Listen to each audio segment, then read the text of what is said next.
Oh, you do you?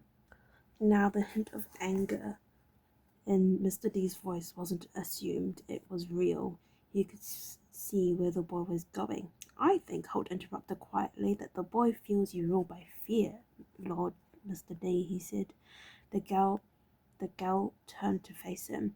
And what is that to either of you, Bowman? He asked, although he thought he already knew.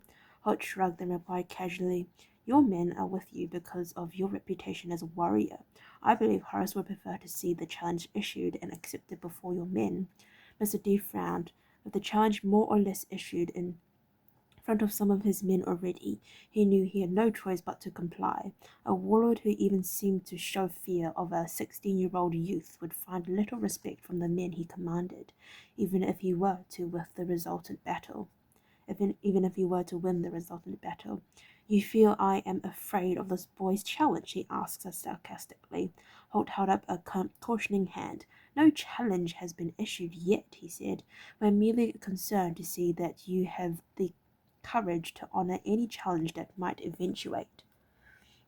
Mr. D snorted in disgust at the ranger's careful words. I can see your true calling now, Bowman, he replied. I thought you might be a sorcerer. I see now you are no more than a grubby lawyer bickering over words. Holt smiled thinly and inclined his head slightly.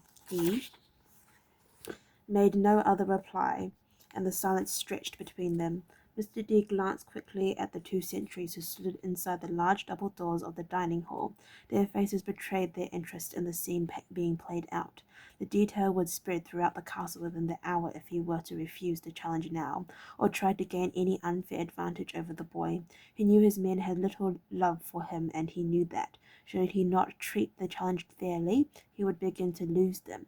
Not immediately, perhaps, but gradually, by ones and twos as they deserted his banner and flocked to his enemies, and Mr. D had all too many enemies. He glanced at the boy now. He had no doubt whatever that he could best Horace in a fair fight, but he resented the fact that he had been manipulated into this position. In Chateau Monstrum, it was Mr. D who would prefer to do the manipulating. He forced a smile and tried to look as if he were bored with the entire affair. Very well, he said in a careless tone. If it is what you want, if it is what you wish, I will abide by the terms of the challenge. And you give that undertaking in front of your own men here, Horace said quite quickly, and the warlord scowled at him, abandoning any pretense that he didn't dislike the quibbling boy and his bearded companion. Yes, he spat at them. If I must spell it out to please you, I guarantee my acceptance in front of my men. Horace heaved a large sigh of relief. Then he said, beginning to tug one of his gloves free from where it was tucked securely into his belt, the challenge may be issued. The combat will take place in 2 weeks' time.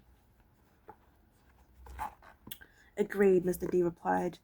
On the grass field before Chateau Monstrum. Agreed, the word was almost spat out.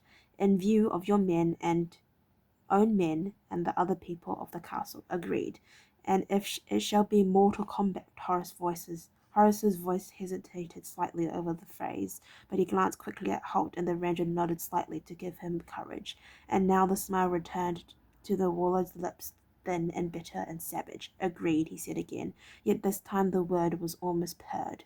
Now get on with it, boy, before you lose your courage and wet your pants. Horace cocked his head at the warlord, and for the first time felt in control of the situation. What a thoroughly unpleasant piece of work you are, Mr. D, he said softly, and the Black Knight leaned forward across the table, thrusting his chin out for the ritual blow with a glove that would issue the challenge and make the entire event irrevocable.